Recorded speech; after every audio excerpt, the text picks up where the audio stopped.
ତାକୁ ସୁସ୍ଥ କଲେ। ସେଥିପାଇଁ ଆମେ ଆନନ୍ଦ ପ୍ରାୟ ସମସ୍ତେ ଆଜି ଭୋକିଲାରେ ଅଛୁ।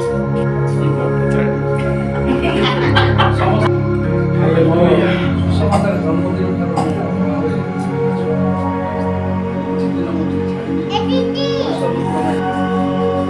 ଆମେ ଗୋଟେ ବିଷୟ ଚିନ୍ତା କରିବା, ସେ ହେଉଛି ଏହି ପୁସ୍ତକ 13 ପଦ। ଯେଉଁମାନେ ତୁମକୁ ଈଶ୍ୱରଙ୍କର ବାକ୍ୟ କହିଥିଲେ, ଯେଉଁମାନେ ତୁମକୁ ଈଶ୍ୱରଙ୍କର ବାକ୍ୟ କହିଥିଲେ, ତୁମକୁ ଏପରି ନେତାମାନଙ୍କୁ ସ୍ମରଣ କର। ଯେଉଁମାନେ ଈଶ୍ୱରଙ୍କର ବାକ୍ୟ କହିଥିଲେ, ଈଶ୍ୱରଙ୍କର ବାକ୍ୟ କହିଥିଲେ, କ'ଣ କହିଥିଲେ? ଈଶ୍ୱରଙ୍କର ବାକ୍ୟ କହିଥିଲେ। ତାକୁ ବିଶ୍ଳେଷଣ ଆକୁ ଯଦି ଆମେ କହିଲା ବହୁତ ସୁନ୍ଦର ଜିନିଷ। ଆଉ ଯେଉଁ ନେତା ଆମକୁ ଈଶ୍ୱରଙ୍କର କଥା କହିଥିଲେ ବା ଶିକ୍ଷା ଦେଇଥିଲେ, ତାଙ୍କୁ ତୁମେ କ'ଣ କର? ତେଣୁ ଆମମାନଙ୍କର ନେତା ବା ଆମମାନଙ୍କୁ ଈଶ୍ୱରଙ୍କର ବାକ୍ୟ କହିଥିଲେ କେବଳ ପାଷ୍ଟର ବେଞ୍ଜାମିନ୍ କହିଥିଲେ। ଆମେ ଯାହାକି ଏଠିକାର ସାକ୍ଷ୍ୟ ପ୍ରାପ୍ତ କରିପାରୁଛୁ, ଆଉ ସାକ୍ଷ୍ୟ ଦ୍ୱାରା ଜାଣିପାରୁଛୁ ପାଷ୍ଟର ବେଞ୍ଜାମିନ୍ ଶିକ୍ଷା ଦେଇଥିଲେ ବା ଈଶ୍ୱରଙ୍କର ବାକ୍ୟ କହିଥିଲେ। ତାର ଯୋଉ ପ୍ରକାର ଦୁରାବସ୍ଥା, ଯୋଉ ପ୍ରକାର ବେମାର ଅବସ୍ଥା, ଯୋଉ ପ୍ରକାର ସମସ୍ୟା ଅବସ୍ଥାରେ ସେ ପଡ଼ିଛି, ତାହାକୁ ଆମେ ସ୍ମରଣ କରିବା ନିତାନ୍ତ ଆବଶ୍ୟକ ରହିଛି। ଯେହେତୁ ଆମେ ଯୋଉ ପ୍ରକାର ଦୁର୍ଘଟଣାରେ ଥିଲୁ, ଯୋଉ ପ୍ରକାର ପାପ ଜୀବନ କାଟୁଥିଲୁ, ଅଧର୍ମ ଜୀବନ କାଟୁଥିଲୁ, ଯେତେବେଳେ ସେ ବ୍ୟକ୍ତି ଆସିଲେ, ପ୍ରଭୁଙ୍କର କଥା କହିଲେ, ପ୍ରଭୁଙ୍କ ଶିକ୍ଷା ଦେଲେ, ସେ ଜିନିଷ ଯେତେବେଳେ ଆମେ ଗ୍ରହଣ କଲୁ, ସେତେବେଳେ ଆମଙ୍କର ସମସ୍ତ ପାପ ଅଧର୍ମ ସଦାପ୍ରଭୁ ପରିଷ୍କାର କରି ବର୍ତ୍ତମାନ ଈଶ୍ୱରଙ୍କ ରାଜ୍ୟ ପାଇଁ ଆମକୁ ପ୍ରସ୍ତୁତ କରିଛି। ତେଣୁ ଆମକୁ ଯଦି ଆମେ ସ୍ମରଣ କରୁଛୁ, ମନା ନାହିଁ, ଆମେ ସମସ୍ତେ ସ୍ମରଣ କରୁଛୁ। କେମିତିକାର ପ୍ରାର୍ଥନା ଆମେ କରିବାର ଆବଶ୍ୟକ ରହିଛି। ଆମେ ଦେଖିବା ଲୋକଲିଖିତ ସେଠି ଦେଖା ହେଇଛି ଏପରି ବ୍ୟକ୍ତିଙ୍କ ପାଇଁ କେମିତି ପ୍ରାର୍ଥନା କରିବାକୁ ହବ। କେମିତି ଆମେ ପ୍ରାର୍ଥନା କରିବାକୁ ହବ, କେମିତି ଉପାସନା କରିବାକୁ ହବ, ଟିକେ କରିଦେଲେ ଯଥେଷ୍ଟ ନାହିଁ, କିନ୍ତୁ ଆମେ କରିବା ପାଇଁ ପାଇବୁ। ସର୍ବଦା ପ୍ରାର୍ଥନା କରିବା ଯେ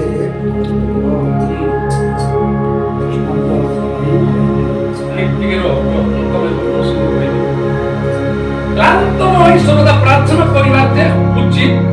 ଏ ବିଷୟରେ ସେ ଦୃଷ୍ଟାନ୍ତ ଦେଇ କହିଲେ। କ'ଣ ଦେଇ କହିଲେ? ଗୋଟେ ନଗରରେ ଜଣେ ବିଚାରକର୍ତ୍ତା ଥିଲେ। ସେ ଈଶ୍ୱରକୁ ମାନୁନଥିଲେ ବା ନାଇଁ ଈଶ୍ୱରକୁ ଭୟ କରୁନଥିଲେ, କି କାହାର କଥା ସେ ମାନୁନଥିଲେ, କିନ୍ତୁ ସେ ସ୍ଥାନ ଜଣେ ବିଧବା। ସେ ବାରମ୍ବାର ମୁଁ ତାକୁ ଯାଇ କହୁଛି, ମୋର ଅନ୍ୟର ପ୍ରତିକାର କର, ଅନ୍ୟର ପ୍ରତିକାର କର। ସେ ବାରମ୍ବାର କହୁଛି। ଯଦି ଆମମାନଙ୍କ ଜୀବନରେ ଯଦି ଆଜି ପାଷ୍ଟର ବେଞ୍ଜାମିନ୍ ଯଦି ଆମେ ତାକୁ ସୁସ୍ଥ କରିବାର ଅଛି, ପାଷ୍ଟର ବେଞ୍ଜାମିନ୍ ଯଦି ତାକୁ ସବଳ କରିବାର ଅଛି, ତାହେଲେ ଆମେ ବାରମ୍ବାର ପ୍ରଭୁଙ୍କ ନିକଟରେ ଆମେ କ'ଣ କରିବାର ଅଛି? ନିବେଦନ କରିବାର ଅଛି, ପ୍ରାର୍ଥନା କରିବାର ଅଛି। ତାହେଲେ ନିଶ୍ଚୟ ପ୍ରଭୁ କେତେ ଦିନ ପଡ଼ୁଛି, ନିଶ୍ଚୟ ଅନ୍ୟାନ୍ୟ ପ୍ରତିକାର କରିବେ। ଯଦି ତାର କଥା ଛାଡ଼ିବେ, ନିଜ ପରିବାର କଥା ମଧ୍ୟ ଆମେ ଦେଖିବା, ନିଜର ସୁସ୍ଥତା କଥା, ନିଜର ବିଶ୍ୱାସର କଥା, ନିଜର ପବିତ୍ର ଆତ୍ମା ପୂର୍ଣ୍ଣ ହେବା କଥା ମଧ୍ୟ ଆମେ ବାରମ୍ବାର ପ୍ରଭୁଙ୍କ ନିକଟରେ ପ୍ରାର୍ଥନା। ଏମିତି ସେ ବିଧବା କହୁଛନ୍ତି, ବାରମ୍ବାର ଯାଇ ମୋର ଅନ୍ୟାର ପ୍ରତିକାର କର, ଅନ୍ୟାର ପ୍ରତିକାର କର। ସେତେବେଳେ ତା ମନ ଭିତରେ ଗୋଟେ ସୃଷ୍ଟି, ସେ କି ପ୍ରକାର ବିଚାର କରୁଥିଲେ, କି ପ୍ରକାର ବିଚାର କରୁଥିଲେ? ଜଣେ ଦୁଷ୍ଟ ବିଚାର। ସେ ପ୍ରଭୁ ଈଶ୍ୱରକୁ ଭୟ କରେ ନାହିଁ, କି ମଣିଷ କାହା କଥା ଶୁଣେ ନାହିଁ, ମାତ୍ର ସେ କ'ଣ କହୁଛନ୍ତି, କ'ଣ କରୁଛନ୍ତି? ମୁଁ ବାସ୍ତବିକ ଈଶ୍ୱରକୁ ଭୟ କରେ ନାହିଁ, କି ମଣିଷ କଥା କାହାକୁ ମାନେ ନାହିଁ, ତଥାପି ବିଧବା ଯୋଉ ଆସି ମତେ ବାରମ୍ବାର ବ୍ୟତିବ୍ୟସ୍ତ କରୁଥିବା ହେତୁ ଆଉ ଅନ୍ୟାର ପ୍ରତିକାର ମୁଁ କରିବି।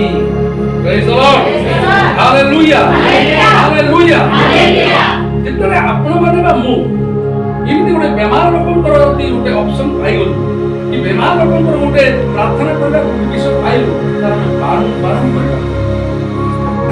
ବାରମ୍ବାର କରିବା ତାହାର ରିଚାଲ କାଲାପୃତ କରିବାକୁ ହବ ତାକୁ କହୁଥିବ ତାକୁ ଫୋନ କରି ପଚାରୁ କେମିତି ଅଛୁ କିସ ଅଛୁ ଏଟା ହଉଛି ମୋର ସେଥିପାଇଁ ମୁଁ ଆପଣଙ୍କୁ ସେମିତି କରିବାକୁ ତେବେ ନିଶ୍ଚୟ ସେ ସୁସ୍ଥ ହେଇଯିବ ସେ ସବଳ ହେଇଯିବ ସେତେବେଳେ ସଦାପ୍ରଭୁ କଣ କହୁଛନ୍ତି ଏ ଦୁଷ୍ଟ ବିଚାରକର୍ତ୍ତାଙ୍କ କଥା ଶୁଣ ବୋଲି କହୁଛନ୍ତି ଯଦି ମନୋନୀତ ଲୋକମାନେ ଦିବାରାତ୍ର ପ୍ରାର୍ଥନା କରୁଥିବେ ସେମାନଙ୍କର ଅନ୍ୟର ପ୍ରତିକ୍ରିୟା ଆପଣ ମୁଁ କରିବି ନାହିଁ କିଏ କହୁଛନ୍ତି ଈଶ୍ୱର କହୁଛନ୍ତି ତେଣୁ ଖ୍ରୀଷ୍ଟିଆନ ହେଉଛି ଗୋଟେ ପ୍ରାର୍ଥନା ମାନେ କାନ୍ତନ ହୋଇ କରିବାକୁ ସେପରି ଭାବରେ ପ୍ରାର୍ଥନା କରିବାକୁ ହବ ତେଣୁ ପ୍ରଭୁ କହୁଛନ୍ତି ମନୋନୀତ ଲୋକ ଯଦି ଦିବାରାତ୍ର ପ୍ରାର୍ଥନା କରିବେ ତାହେଲେ ତାଙ୍କର ଅନ୍ୟର ପ୍ରତିକ୍ରିୟା ଆପଣ ମୁଁ କରିବି ନାହିଁ ନିଶ୍ଚୟ କରିବେ ସେ ତେଣୁ ମନୋନୀତ ଲୋକଙ୍କ ଦ୍ୱାରା ସମୟକୁ ପୁଣା କରାଯିବ ପ୍ରେଜ୍ ଦ ଲର୍ଡ କଣ କରାଯିବ ତେଣୁ ଆମେ ପ୍ରତ୍ୟେକ ହେଉଛି ଗୋଟେ ମନୋନୀତ ଆମେ ଜଣେ ଆହୁତ ଲୋକ ଆମେ ଜଣେ ଆଭାପ୍ରାପ୍ତ ଲୋକ ଆମେ ଯଦି ଦିବାରାତ୍ର ପ୍ରାର୍ଥନା କରିବା ତାହେଲେ ନିଶ୍ଚୟ ଆମଙ୍କର ସମସ୍ୟାକୁ ସେ ସମାଧାନ କରିବେ ବା ଆଗକୁ ବିଶେଷ ପଡ଼ିବା ସମସ୍ୟାକୁ କଣ କରିବେ ସେ ପୁଣା କରିବେ ମାଧ୍ୟମିକ ସୁସମାଚାର 24 ଅଧ୍ୟାୟ 22 ପଦ ମନୋନୀତ ଲୋକଙ୍କ ଦ୍ୱାରା କେମିତି ସମସ୍ୟାକୁ ପୁଣା କରାଯାଉଛି ସେମାନେ କେମିତି ପ୍ରାର୍ଥନା କଲେ ସେ ବିଷୟ ପୁଣା ହେଉଛି ବାସ୍ତବିକ ଆଉ ପ୍ରଭୁଙ୍କର ଦାସର ସମସ୍ୟା ଯଥେଷ୍ଟ ବଢ଼ିଥିଲା 22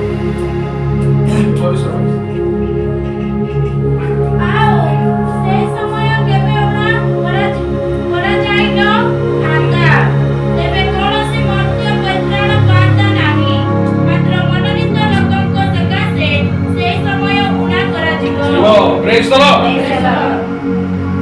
Itu bisa bisa. ପରିତ୍ରାଣ କିଏ ନୁହେଁ ପରିତ୍ରାଣ କଣ ଆମେ ଜାଣିନୁ ପରିତ୍ରାଣ କଣ ଆମେ ବୁଝିନୁ ପ୍ରଭୁଙ୍କର ଅଶେଷ ପ୍ରେମ ଦୟା ହେଲା ଆମେ ଦୁଷ୍ଟ ନଷ୍ଟ ପାପିଷ୍ଠ ପଶୁ ସଦା ପ୍ରଭୁ ଉତ୍ତମ ବ୍ୟକ୍ତିକୁ ବାଛି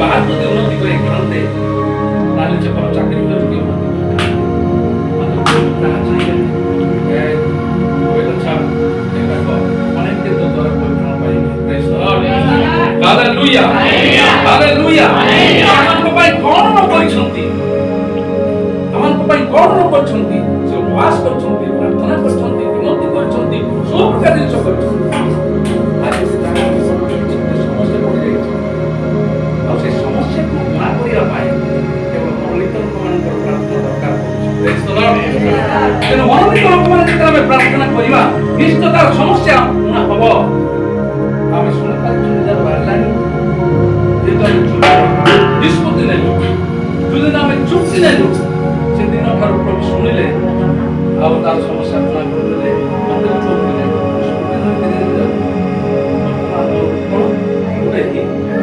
ହିନ୍ଦୁ କରି ବାଇକ୍ ଧରିକି ବାଇକ୍ ଧରିକି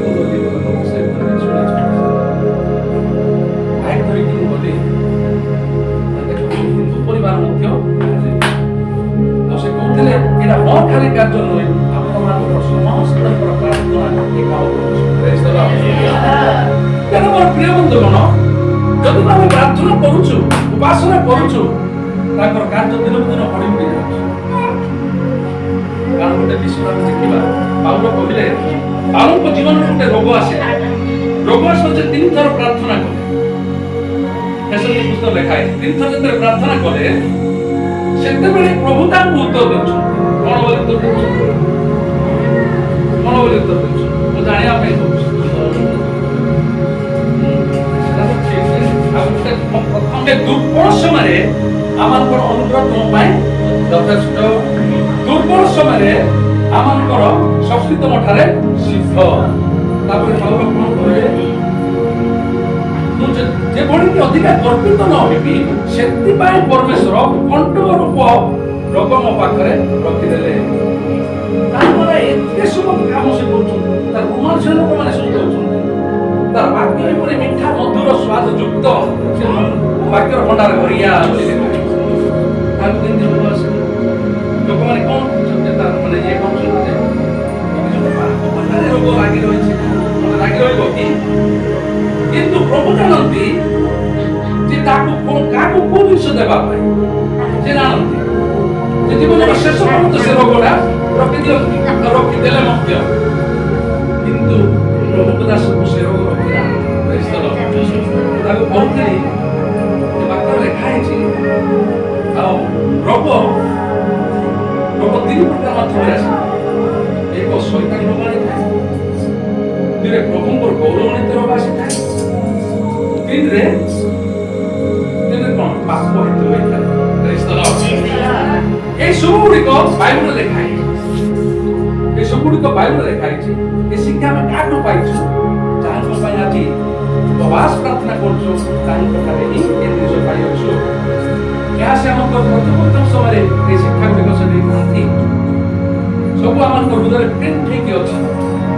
ଯାହା ଆମେ ଗୋଟେ ଗୋଟେ ପ୍ରକାଶ କଲେ ମଧ୍ୟ ସରିବ ନାହିଁ। ସେ ଯଥେଷ୍ଟ ଭାବରେ ଆମକୁ ଦେଇ ସାରିଛୁ। ଯଥେଷ୍ଟ ଭାବରେ ଆମକୁ ଦେଇ ସାରିଛୁ। ସେଥିପାଇଁ ତାର ଦିନକୁ ଦିନ ଯେତେବେଳେ ତାର ସମସ୍ୟା ବଢି ଯାଉଥିଲା, ମନୋନୀତ ଲୋକମାନେ ଯେତେବେଳେ ପ୍ରାର୍ଥନା କରୁଛନ୍ତି, ତାର ସମସ୍ୟା ଧୀରେ ଧୀରେ ଧୀରେ ଧୀରେ ବୁଣାଇ ହେଇଯାଉଛି। ଆଉ ଧୀରେ ଧୀରେ କଣ କରୁଛୁ? ଶକ୍ତି ପ୍ରଭୁ ତାକୁ ଦେଇ ଦେଇ ଆସୁଛନ୍ତି। আর আমার বিশ্বাস প্রার্থনা ଆଉ ବିଶ୍ୱାସ ପ୍ରାର୍ଥନା ତାକୁ ବଳବାନ ଶକ୍ତି ନିଶ୍ଚୟ ପ୍ରଭୁ ଯୋଗେଇବେ ଆଉ ସେ ନିଶ୍ଚୟ ଏ ସ୍ଥାନକୁ ଆସିବେ। ହାଲେଲୁୟା। ତେଣୁ ମୋର ପ୍ରିୟ ବନ୍ଧୁଗଣ, ପ୍ରଥମ ସାମୁଏଲ ତାର 7:9-10 ଶୀଘ୍ର କରି ପଢୁ, ଡେରି କରିବ। ସମୟ ଗଡ଼ି ଗଡ଼ି ଯାଉଛି, ସମୟ ଗଡ଼ି ଗଡ଼ି ଯାଉଛି। ଆମର ଉପବାସ ମଧ୍ୟ ସରି ସରି ଯାଉଛି। ତାପରେ ପାଣିର ଭାତ ମଧ୍ୟ ଆମ ପାଖରେ ଆସିବା ପାଇଁ ମଧ୍ୟ ସେ ପ୍ରସ୍ତୁତ ଯାଉଛି। ପ୍ରଥମ ସାମୁଏଲ 7:9-10 ଶୀଘ୍ର କରି। तो सामुएल एक दुग्धपोष्य मेषबस्त्र नहीं सदाप्रभु उद्देश्य समुदाय होमबलि उत्सर्ग कले और सामुएल इस्राएल में सदाप्रभु निकट में क्रंदन कले और सदाप्रभु तांको उत्तर देले। Praise the Lord, hallelujah. ଆମେ ପାଷ୍ଟର ବେଞ୍ଜାମିନ ପାଇଁ ପ୍ରାର୍ଥନା କରୁଛୁ ତାହା ନାହିଁ, କିନ୍ତୁ ସାମୁଏଲ ଇସ୍ରାଏଲ ଜଣେ ନେତା ହେଇକି ଥିଲେ ନା ନାହିଁ? ଏ ଯେତେବେଳେ ନେତା ହେଇକି ଥିଲେ, ଇଏ ମଧ୍ୟ ଇସ୍ରାଏଲ ପାଇଁ ପ୍ରାର୍ଥନା କରୁଥିଲେ। ଆଉ ସେ ଯୁଗ କଣ ଥିଲା? ମେଷ ବଳି ଦେବା ଯୁଗ ଥିଲା। ସେଟା ଯେତେବେଳେ ସେ ଉତ୍ସବ କରି ଆଉ ସେ କଣ କଲେ? ଖାଲି ପ୍ରାର୍ଥନା କରୁନଥିଲେ, କାନ୍ଦୁଥିଲେ ମଧ୍ୟ। ପ୍ରେଜ ଦ ଲର୍ଡ। ଆମେ କାନ୍ଦୁଛୁ, ଆମେ ପାଷ୍ଟର ବେଞ୍ଜାମିନ ପାଇଁ କାନ୍ଦୁଛୁ। ଟିକେ କାନ୍ଦୁବାଟ ଏଇ କ୍ରନ୍ଦନ କଲେ ବୋଲି ଲେଖା ହେଇଛି। କି ପ୍ରକାର ଭାବରେ ଚିତ୍କାର କରି କାନ୍ଦିଥିବେ ତାର ହିସାବ ନାହିଁ। କାହା ପାଇଁ କାନ୍ଦୁଛନ୍ତି? ଇସ୍ରାଏଲ ଲୋକ ପାଇଁ କାନ୍ଦୁଛନ୍ତି। ଇସ୍ରାଏଲ ଲୋକମାନେ ଜଣେ ମନୋନୀତ ଲୋକମାନେ, ସେମାନେ ଆଜି ବିନଷ୍ଟ ଯାଉଛନ୍ତି, ସେମାନେ ଆଜି ନଷ୍ଟ ଯାଉଛନ୍ତି, ସେମାନେ ଭ୍ରଷ୍ଟ ହେଉଛନ୍ତି, ସେମାନଙ୍କ ପାଇଁ ସେ କାନ୍ଦୁଛନ୍ତି। ଘୋଷଣା କରିବେ ନାହିଁ ଆମେ ବାପା ମା କାନ୍ଦିବା ନା କାନ୍ଦିବା ନା? ଆମେ କାନ୍ଦୁନୁ, ତାକୁ କଣ ମନୋଯୋଗ ଖାଲି କରୁଛୁ, ମନୋଯୋଗ କରୁଛୁ ନା? ଆମେ କାନ୍ଦୁଛୁ କି? ଆମେ କାନ୍ଦିବାକୁ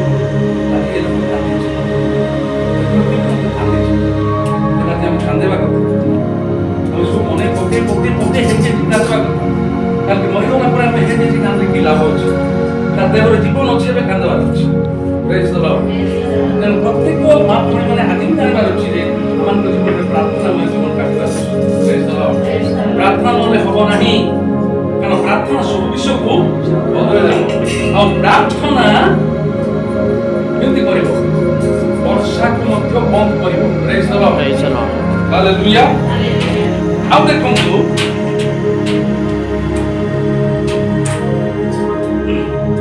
ବାର ଅଧ୍ୟାୟ 18 ପଦ।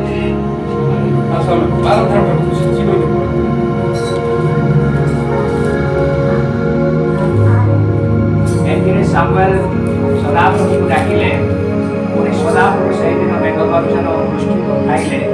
ତହିଁରେ ସମସ୍ତ ଲୋକ ସଦାପ୍ରଭୁଙ୍କୁ ଓ ସାମୁଏଲଙ୍କୁ ଅତ୍ୟନ୍ତ କଲେ। ପ୍ରେଜ ଦ ଲର୍ଡ। କଣ କଲେ ଆଜ୍ଞା? ଅତ୍ୟନ୍ତ ଭୟ କଲେ। କାହିଁକି ଭୟ କଲେ? କଣ ପାଇଁ ଭୟ କଲେ? ଯେହେତୁ ତାଙ୍କର ପ୍ରାର୍ଥନା ଦ୍ୱାରା ମେଘଗର୍ଜନରେ ଉତ୍ତର ପ୍ରଭୁ ଦେଉଛନ୍ତି। ଆଜି ଆମମାନଙ୍କ ଜୀବନରେ ଠିକ ସେପରି ହେବାର ଅଛି। ଆମେ ଖାଲି କଥାରେ ଗର୍ଜନ କଲେ ହବ ନାହିଁ, ଖାଲି ଗୀତରେ ଗର୍ଜନ କଲେ ହବ ନାହିଁ।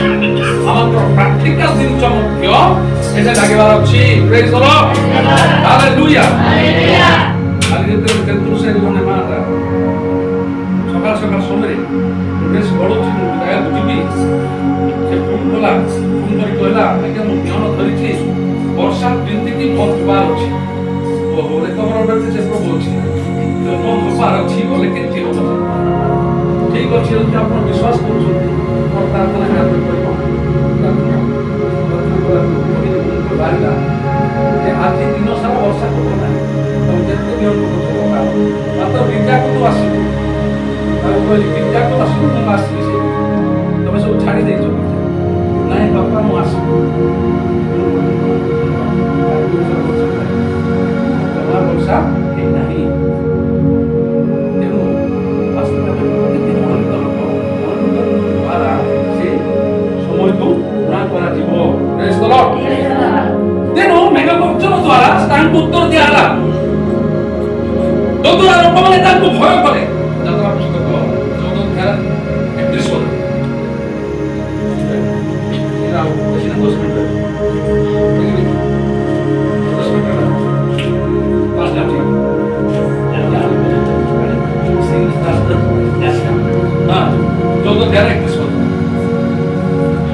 ସଦାପ୍ରଭୁ ମିଶ୍ରମାନଙ୍କ ବିରୁଦ୍ଧରେ ଏହି ଯେଉଁ ମହତ କର୍ମ କଲେ ତାହା ଇସ୍ରାଏଲ ଦେଖିଲେ।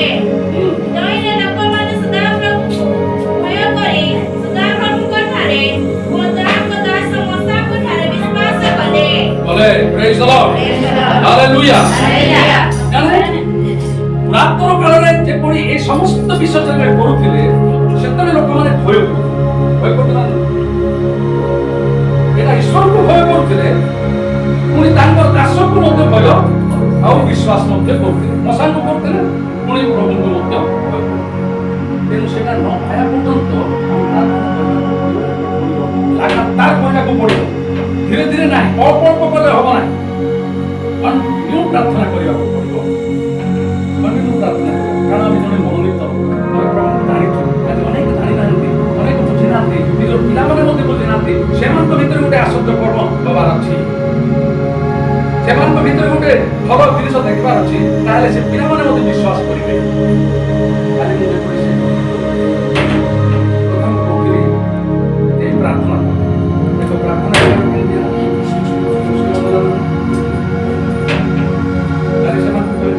ବହୁତ ଦିନ ଗୋଟେ କଥା କହିଲି ଯେ ପ୍ରାର୍ଥନା କରିବା ମୁଣ୍ଡ କଥା ସୁସ୍ଥ ଲାଗୁଛି। ହଠାତ୍ ଦୋଷ ଖାଇଲେ ମୋତେ ସାଙ୍ଗେ ତ ମୁଣ୍ଡ କଥା କମିବ ନା, କିଛି ସମୟ ଧରିବ। ମାତ୍ର ପ୍ରଭୁ କିନ୍ତୁ ସାଙ୍ଗେ ତ ମୁଣ୍ଡ କଥାଟା ବନ୍ଦ କରିଦେବ। ବିଶ୍ୱାସ କର, ବିଶ୍ୱାସ କର, ତମେ ପ୍ରାର୍ଥନା କର, ପ୍ରାର୍ଥନା ଜାରି ରଖ, ପ୍ରାର୍ଥନା ତ୍ୟାଗ କର, ପ୍ରାର୍ଥନାର ମନ ଦିଅ। ଯେତେବେଳେ ପ୍ରାର୍ଥନା ତମେ ଷ୍ଟାର୍ଟିଂ କରିବ, ପ୍ରାର୍ଥନାରେ ଲାଗି ରହିବ, ଶୈତାନ କେବେ ସେ ଭିତରେ ପ୍ରବେଶ କରିବ ନାହିଁ। ସମସ୍ୟା କେବେ ଆସିବ ନାହିଁ, ଦୁର୍ବଳତା କେବେ ଆସିବ ନାହିଁ, ସମସ୍ୟା କେବେ ପୁଡ଼େଇବ ନାହିଁ। ସ୍ୱର୍ଗୀୟ ଶାନ୍ତି ଆନନ୍ଦ ଆସିବ ନିଶ୍ଚୟ। ତେଣୁ ଦେଖନ୍ତୁ ଗୀତ ସଂହିତା 69:6 ଗୋଟେ ବିଷୟ ଲେଖା ହେଇଛି। ଆମେ ସମସ୍ତେ ପ୍ରାର୍ଥନାକାରୀ ହେବାକୁ, ଆମେ ପ୍ରାର୍ଥନାକାରୀ ହେବାକୁ ଖ୍ରୀଷ୍ଟିଆନମାନଙ୍କ ଠାରୁ ଆଉ ବିଭିନ୍ନ ପ୍ରକାର ଆମେ ଅଛୁ। ଆମେ ଗୋଟେ ପ୍ରାର୍ଥନାକାରୀ ଜୀବନ ହେବା, ଛୋଟ ବଡ଼ ସମସ୍ତେ। ଆଜି ଦାନିଏଲ ଯଦି ଦିନକୁ 3 ଥର ପ୍ରାର୍ଥନା କରି ସିଂହ ମୁଖକୁ ବନ୍ଦ କରିଥିଲେ, ଆଜି ଆମେ କାହିଁକି ନ ପ୍ରାର୍ଥନା କରିବା? ଆମେ କାହିଁକି ସିଂହ ପର୍ଯ୍ୟନ୍ତ ଯେତେବେଳେ ଗ୍ରାସିବା ପାଇଁ ବିଭିନ୍ନ ସମସ୍ୟା ଆଣୁଛି, ତାର ମୁଖ କାହିଁକି ନ ଆମେ ବନ୍ଦ କରିବା? ତାଙ୍କ ଯାଜକଗଣ ମଧ୍ୟରେ ମଶା ଓ ହାରଣ ଓ ତାଙ୍କ ନାମରେ ପ୍ରାର୍ଥନାକାରୀମାନଙ୍କ ମଧ୍ୟରେ ସାମୁଏଲ ସେମାନେ ସଦାପ୍ରଭୁଙ୍କ ନିକଟରେ ପ୍ରାର୍ଥନା କଲେ ଓ ସେ ସେମାନଙ୍କୁ ଉତ୍ତର ଦେଉଥିଲେ। ପ୍ରେଜ୍ ଦ ଲର୍ଡ। ଏମିତି ଗୋଟେ ନାମ ଆଜି ବାଇବଲରେ ସ୍ଥାନ ପାଇଅଛି। ଏମିତି ଗୋଟେ ଗୋଟେ ନାମ ବାଇବଲରେ ସ୍ଥାନ ପାଇଅଛି। ମୁଁ ପ୍ରାର୍ଥନା ନାମ କରୁଛି